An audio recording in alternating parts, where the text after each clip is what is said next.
Hello guys, in this video I'm going to show you how you can clear your cache on your WordPress website.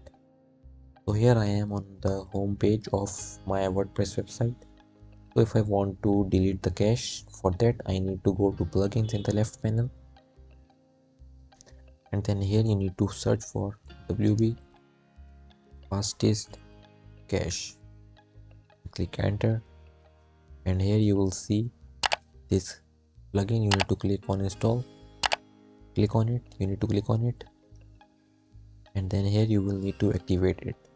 Since I'm using the free version, so I don't have that option, but if you are using a paid version you will see an install button, and after installing it you will see a plugin here, and here you need to click on it and then click on clear cache.